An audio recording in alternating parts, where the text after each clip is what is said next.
Assalamualaikum warahmatullahi wabarakatuh. Em, Perkenalkan, kami dari kelompok 3 mata kuliah basis data kelas S1 IF 1306 izin mempresentasikan laporan pemodelan konseptual dan logika. Disusun untuk memenuhi salah satu tugas mata kuliah pemodelan basis data. Eh, untuk anggota kelompoknya, yang pertama ada saya sendiri, Denar Alkausar, dengan NIM 109082500172. Dilanjut dengan teman saya, silakan memperkenalkan diri. Perkenalkan, nama saya Seben Kalifia dengan NIM 109082500135. Saya Waca Teraji dengan NIM 109082500005. Saya Syahrul Adibowo dengan NIM 109082500222.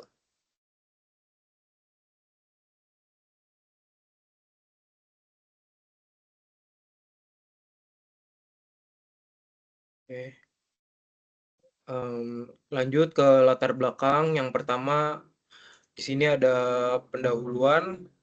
Laporan ini disusun untuk merancang dan mendokumentasikan pemodelan basis data untuk studi kasus bioskop VV1. Bioskop VV1 merupakan bioskop terkenal di Kota Bandung yang membutuhkan sebuah aplikasi pencatatan transaksi harian, pemesanan, dan pembayaran. Tujuan dari perancangan basis data ini adalah untuk mendukung proses bisnis bioskop VV1 agar lebih berkomputerisasi, rapih, dan terintegrasi. Pekerjaan yang dilakukan mencakup analisis aturan bisnis, pendefinisian entitas dengan atribut, pemodelan konseptual, perancangan relasi antar entitas beserta kardinalitasnya dalam bentuk Entity Relationship Diagram atau bisa disebut ERD. Dan pemetaan desain tersebut dalam skema logis relational schema.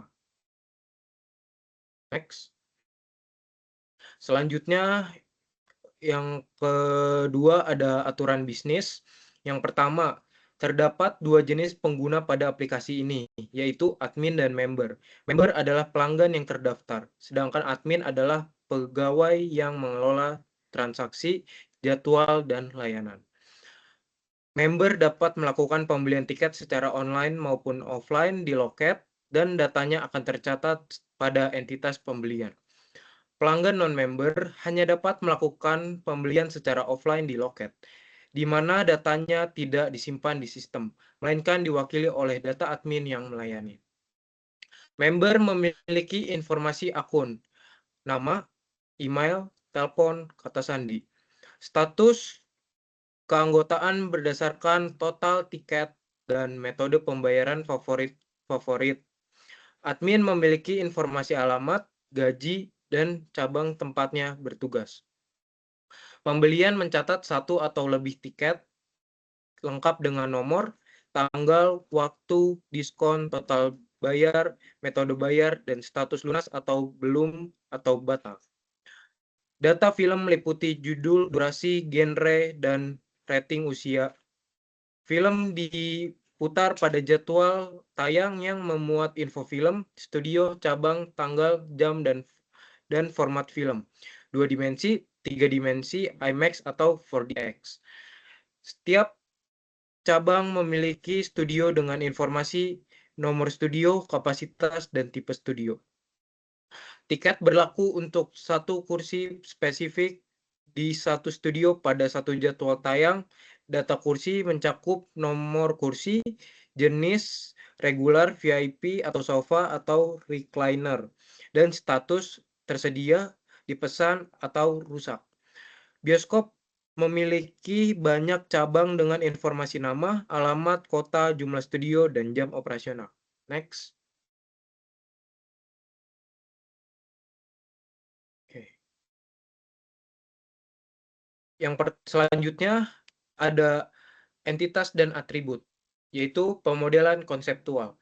Berdasarkan aturan bisnis, sistem ini terdiri dari 10 entitas utama. Daftar entitas dan deskripsinya dapat dilihat pada tabel berikut. Di sini tabel terdapat nomor, nama entitas, tipe entitas, dan deskripsi.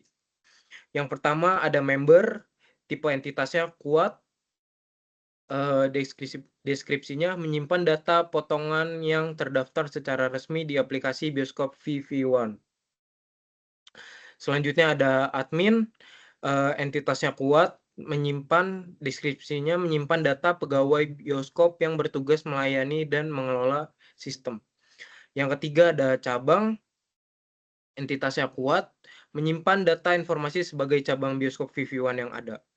Yang keempat ada studio, entitasnya lemah, menyimpan informasi ruang studio dan pemutaran film yang berada di dalam suatu cabang. Yang kelima ada kursi, tipe entitasnya entitas lemah, menyimpan data kursi-kursi spesifik yang ada di dalam sebuah studio. Yang keenam, nama entitasnya ada genre, tipe entitasnya entitas kuat, deskripsinya menyimpan data kategori atau genre film. Yang ketujuh ada film, tipe entitasnya entitas kuat, deskripsinya menyimpan informasi detail mengenai film yang tersedia untuk ditayangkan. Yang kedelapan ada jadwal tayang, tipe entitasnya entitas kuat, deskripsinya menyimpan data sesi waktu pemutaran sebuah film pada studio tertentu. Yang kesembilan ada pembelian, tipe entitasnya entitas kuat, menyimpan data transaksi header pembelian tiket oleh pelanggan, member atau non-member. Yang terakhir atau yang ke-10 ada entitas tiket, tipe entitasnya entitas lemah, menyimpan data rinci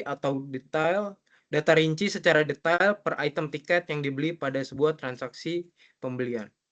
Next. Selanjutnya ada detail atribut, yaitu atribut entitas member. Nomor satu atau yang pertama ada nama atribut. Yang pertama ID member, tipe atributnya simple key, deskripsinya identifier unik untuk setiap member. Contoh 1011. Yang kedua ada atribut nama, tipe atributnya simple, deskripsinya nama lengkap member, contoh Budi Santoso. Yang ketiga ada nama atribut email. Yang ketiga nama atributnya ada email, tipe atributnya simple, deskripsinya alamat surel member untuk login. Contohnya budi@email.com. Yang keempat ada nama atribut nomor telepon, tipe atributnya simple, deskripsinya nomor HP member yang bisa dihubungi. Contoh 081234567789. Nomor 5 ada nama atribut yaitu kata sandi, tipe atributnya simple, deskripsinya password untuk akses login aplikasi. Contoh pas 123. Yang keenam ada nama atribut status keanggotaan, tipe atributnya simple, deskripsinya status tier member, gold, silver, dan lain-lain. Contohnya gold. Yang ketujuh atau yang terakhir ada nama atribut total tiket dibeli, tipe atributnya simple, deskripsinya akumulasi jumlah tiket yang pernah dibeli. Contoh 15.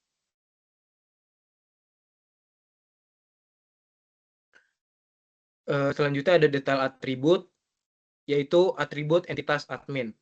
Yang pertama ada nama atribut ID admin, tipe atributnya simple key, deskripsinya identifier unik untuk pegawai atau admin. Contoh 9001. Yang kedua ada nama atributnya yaitu nama, tipe atributnya simple, deskripsinya nama lengkap admin, contoh Siti Aminah. Yang ketiga ada nama atribut email, tipe atributnya simple, deskripsinya email untuk sistem admin, contoh siti.admin.vv1.co. Yang keempat ada nama atribut nomor telepon, tipe atributnya simple, deskripsinya nomor HP pegawai. Contoh 0898 7654 321. Yang kelima ada kata sandi, tipe atributnya simple, deskripsinya alamat tempat tinggal admin. Contoh Jalan Buah Batu nomor 1. Yang ketujuh ada nama atribut gaji, tipe atributnya simple, deskripsinya gaji yang diterima admin per bulan. Contoh 5 juta rupiah. Yang terakhir atau ke-8 ada ID cabang. Tipe atributnya foreign key, deskripsi cabang tempat admin tersebut bertugas. Contoh 1. Baik, untuk selanjutnya itu ada detail atribut entitas admin. Jadi di sini itu ada nomor, nama atribut, dan tipe atribut, dan deskripsi, dan contoh. Jadi yang pertama itu ada ID admin dengan tipe atribut simple key, dan deskripsi identifier unik untuk pegawai atau admin. Contohnya 9001. Yang kedua itu ada nama beratribut simple dengan deskripsi nama lengkap admin. Contohnya itu Siti Aminah. Yang ketiga ada nama atribut email dengan tipe atributnya itu simple dengan deskripsi email untuk mengakses sistem admin. Contohnya itu siti.admin@vv.co. Yang keempat itu ada nomor telepon dengan atribut simple yang mendeskripsikan nomor HP pegawai. Contohnya itu ada 098 765 4321. Yang kelima ada kata sandi dengan tipe atribut simple dengan deskripsi password untuk sistem admin. Dengan contoh admin secure 1. Yang keenam ada alamat dengan tipe atribut simple dengan deskripsi alamat tempat tinggal admin. Contohnya itu Jalan Buah Batu nomor 1. Yang ketujuh ada gaji dengan tipe atribut simple, gaji dengan deskripsi gaji yang diterima admin per bulan. Contohnya itu ada 5 juta. Dan yang terakhir itu ada ID cabang dengan tipe atribut foreign key dengan deskripsi cabang tempat admin tersebut bertugas. Contohnya itu ada 1. Selanjutnya itu ada atribut entitas cabang dengan yang terdiri dari nomor, nama atribut, tipe atribut, deskripsi, dan contoh. Yang pertama itu ada ID cabang dengan tipe atribut simple key. Deskripsinya itu identifier unik untuk setiap cabang bioskop. Contohnya itu ada 1. Dan yang kedua itu ada nama cabang dengan tipe atribut simple dengan deskripsi nama komersial cabang bioskop. Contohnya itu VV1 Cihampelas. Yang ketiga itu ada alamat dan tipe atribut simple dengan deskripsi alamat fisik cabang. Contohnya itu Jalan Cihampelas Walk. Yang keempat itu ada nama atribut kota dengan tipe atribut simple dengan deskripsi kota letak cabang tersebut. Contohnya itu Bandung. Dan yang kelima itu ada jumlah studio dengan tipe atribut simple dan deskripsinya itu total studio yang ada pada cabang ini. Contohnya 5. Dan nama atribut yang terakhir yaitu jam operasional dengan tipe atribut simple dan deskripsinya itu informasi jam buka hingga jam tutup. Contohnya itu jam 10 pagi sampai jam 10 malam. Selanjutnya itu ada atribut entitas studio yang terdiri dari nomor 1 ID studio dengan tipe atribut simple key dan deskripsinya itu identifier unik untuk setiap studio. Contohnya itu 101. Dan yang kedua ada ID cabang yang beratributkan foreign key dan deskripsinya itu ID cabang tempat studio berada. Contohnya 1. Dan yang ketiga itu ada nomor studio. Tipe atributnya itu simple dengan deskripsi nomor atau nama panggil studio. Contohnya itu studio 1. Dan yang keempat ada nama atribut kapasitas dengan tipe atribut simple dan deskripsinya itu maksimal kursi dalam studio. Contohnya 150. Dan yang terakhir ada tipe studio yang beratributkan simple dan deskripsinya itu ada kelas studio yaitu ada 2 dimensi, 3 dimensi, IMAX, dan VIP. Contohnya IMAX. Yang selanjutnya itu ada atribut entitas kursi yang berisikan ID kursi dengan tipe atribut simple key yang dideskripsikan yaitu identifier unik untuk data kursi spesifik. Contohnya 5001. Dengan yang kedua itu yaitu ID studio beratributkan foreign key dan deskripsinya adalah ID studio letak kursi tersebut. Contohnya 101. Dan yang ketiga adalah nomor kursi tipe atribut simple dengan deskripsi label kursi pada layout studio yang berisikan baris plus angka. Contohnya A10. Dan yang keempat ada jenis kursi dengan tipe atribut simple yaitu deskripsinya tipe dudukan. Ada reguler, VIP, sofa, dan recliner. Contohnya reguler. Dan yang terakhir ada status kursi dengan atribut simple dan deskripsinya yaitu ketersediaan fisik kursi. contoh tersedia. Baik, selanjutnya itu ada atribut entitas genre. Jadi di sini itu ada ID genre dengan tipe atribut simple key dan deskripsi identifier unik genre. Contohnya 10. Dengan nomor 2 yaitu nama genre, simple, tipe atribut simple, dan deskripsinya itu penamaan kategori genre film, contohnya action. Baik, selanjutnya akan dibacakan oleh Wahid Satrio Aji. Selanjutnya adalah entitas film. Entitas ini tuh menyimpan semua informasi dasar mengenai film yang akan tayang. Nah, selain atribut standar seperti judul, durasi, dan rating usia, poin penting di sini itu adalah adanya foreign key nama genre. Foreign key ini berfungsi untuk menghubungkan data film dengan table master genre yang kita bahas di slide sebelumnya yang tadi dijelaskan oleh teman saya. Sehingga pengkategorian film menjadi lebih rapi dan konsisten. Itu ada ID. Nama dua ada ID film, nama genre, judul, durasi, usia, untuk tipe atribut primary key-nya itu ada di film, untuk foreign key-nya ada nama genre. Next.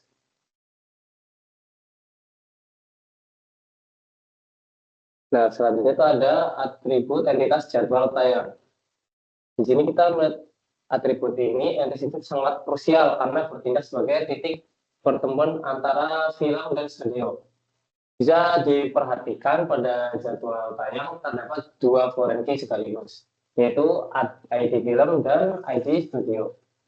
Ini artinya sebuah jadwal secara spesifik menentukan film apa yang diputar dan di studio mana film tersebut ditayangkan. Selain itu ada detail pendukung seperti nama atribut tanggal tayang, jam mulai, jam selesai, serta format film seperti 2D atau 3D.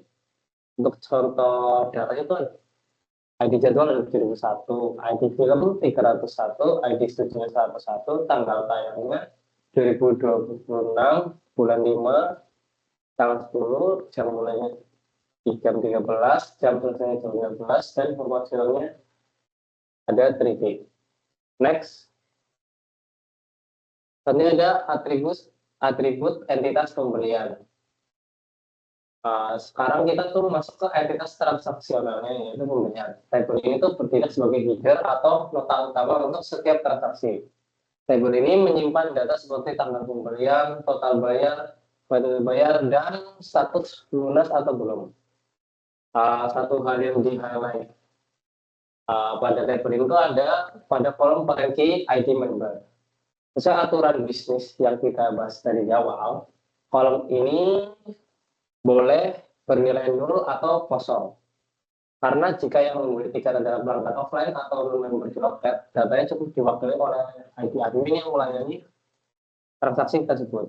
Untuk contoh datanya itu ada satu pembelian misal 9.001, tanggal pembelian 2026, bulan 5, tanggal 9, waktu pembelian jam 14.30, diskon misalkan 15.000, total bayarnya 85.000, metode bayarnya ada kris, statusnya lunas, dan ID membernya itu 1011 dan ID adminnya 1001.